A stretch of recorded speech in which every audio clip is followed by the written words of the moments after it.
Compass serial আজকের পর্বে আপনারা দেখতে পাবেন মোনালিসাকে নিয়ে ওর বাড়ির লোকজন চলে যাচ্ছে বিহানের বাড়িতে। আর কম্পাস জানলা দিয়ে দাঁড়িয়ে দাঁড়িয়ে দেখছে। তখন ওরা চলে গেলে কম্পাস ভিতরে আসে আর বলে, আমাকে এখানে আটকে রেখে চলে গেলেন অভিজ্ঞান দত্ত, আপনি সব থেকে বড় ভুল করেছেন যেদিন আমাকে আপনার নাতনির জন্য চয়েস করেছেন। এবার দেখেন আমি কি করি। বলে ওর কাছে একটা মেশিন ছিল, সেই মেশিনটা নিয়ে এসে জানালাগুলোকে কাটে। আর অন্যদিকে দেখা যায় বিহান ঘরে দাঁড়িয়ে ভাবছি কম্পাসের কথা। ঠিক তখনই বিহানের বোন আসার বলে, ছোটদা ভাই তোর রেডি হওয়া হয়েছে না? মানে জিম্মা পাঠালো তোর কদ্দূর তাই? তখন বলে, হ্যাঁ আমি আসছি, তুই যা। তখন ও চলে যেতে গেলে বিহান বলে যে ওই মেয়েটা মানে কম্পাসকে আসতে বারণ করেছে তো? তখন বলে, হ্যাঁ রে বারণ করেছে, ওরা ফোন করেছিল দিয়ে বললো আসছে না। বেচারা মেয়েটার জন্য খুব মন খারাপ। তখন ওর বোন চলে যায় সেখান থেকে। তখন ওখানে দাঁড়িয়ে বিহান বলে, ও বেচারা না, বিশেষ করে কম্পাস তো বেচারা নাই।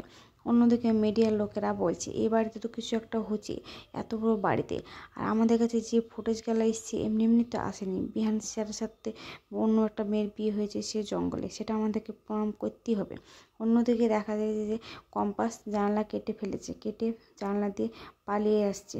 অন্যদিকে দেখা যায় যে পাঁচিল টপকে মিডিয়ার লোকেরা যে লাফ মারে, ঠিক তখনই ওই বিহানের ছোটকা দেখে নেয় আর বলে, তোমাদেরকে এতবার করে বারণ করা সত্ত্বেও তোমরা এই ভিতরে এসছো, এখন যদি পুলিশকে বলি তোমাদেরকে ধরে দিই তোমরা কী করবে?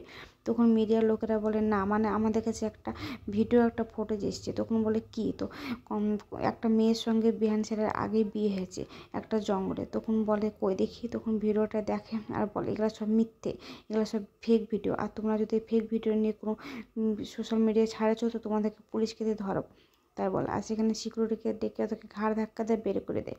অন্যদিকে কম্পাস মন্দিরে যায় আর মন্দিরে গিয়ে ঠাকুরকে বলে, আজকে আমি সব কিছু ঠিক করে দেবো, আমার সঙ্গে যত অন্যায় করেছে আজ সে অন্যায়ের মোকাবেলা আমি করবই, তুমি আমার পাশে থেকো, এসব বলে। অন্যদিকে দেখা যায় মিডিয়ার লোকেরা উত্তেজিত হয়ে পড়েছে যে কিছু তো একটা ভিতরে চলছে। আর ওই তো ওই বড় গাড়িতে গেল অভিজ্ঞান দত্ত, তার পাশে ওর নাতনি, মনে হলো না বসে যে আসলো, এসব বলে।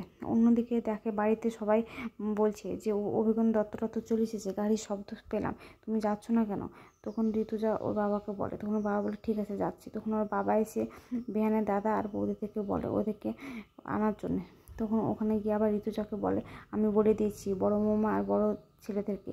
তখন ওখানে ওর ছোট দেওয়ার আসে আর বলে, বৌদি তোমার সঙ্গে একটু কিছু কথা আছে। তখন ঋতুজা বলে, কথা এখন? পরে কথা শুনবো। তখন বলে, না গো আমার এখনই খুব দরকার।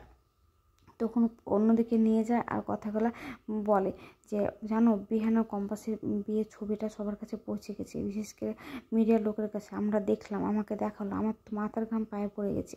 অন্যদিকে দেখা যায় মোনালিসাকে সবাই মিলে বাড়িতে ঢোকাচ্ছে। তখন ঋতুজা আসে আর বলে, তোমাকে কি সুন্দর লাগছে, যা ওইদিকে গিয়ে বসো। আর ওদেরকে বলে যা নিয়ে গিয়ে বসা।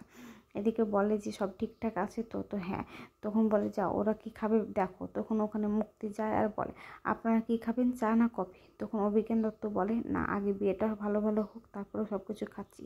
তখন বিহানের বাবা বলে, ঠিকই বলেছে, যাও বিহানকে নিয়ে এসো। তখন বিহানকে নিয়ে এসে পিড়িতে বসায়। আর সবাই বলা বলি করে যে 10 মিনিট পর মোনালিসাকে নিয়ে আসবে। তখন বলে ঠিক আছে নিয়ে আসছি। ওখানে মোনালিসার মা দাঁড়িয়ে কম্পাসের কথা ভাবে আর বলে, সে অনেক অন্যায় করেছি, সেই ছোটোবেলা থেকে তোর প্রতি অন্যায়, কিন্তু আজকে অন্যায় করতে চাইনি, তবুও করতে বাধ্য হলাম। অন্যদিকে দেখা যায় কম্পাস রাস্তা দিয়ে হাঁটছে আর মনে মনে ভাবছি সে ওর মায়ের সঙ্গে কী অন্যায় করেছে, ওর বাবার সঙ্গে কী অন্যায় হয়েছে, আর ওর প্রতি কী অন্যায় হয়েছে। তো সব অন্যায় আজ মোকাবেলা হবে এই ভেবে সে বাড়ির দিকে রওনা দিচ্ছে। অন্যদিকে দেখা যায় যে বিহান আর মোনালিসাকে পিড়িতে নিয়ে এসেছে আর সবাই বলাবলি করছে, কী গো তোরা দুজন দুজনের দিকে তাকা আর মালা বদলটা কর। যখন ওরা মালা বদলটা করতে যাবে তখন একটা শব্দ শুনতে পায় আর সবাই থমকে যায়, কিসের শব্দ? তখন ঘুরে তাকালে দেখতে পায় যে ওখানে কম্পাস চলে এসেছে। আর কম্পাস এসেছে তখন সবাই অবাক, অভিজ্ঞান দত্ত তো অবাক হয়ে তাকাচ্ছে। তখন ভাবছি এবার কী করা যায়।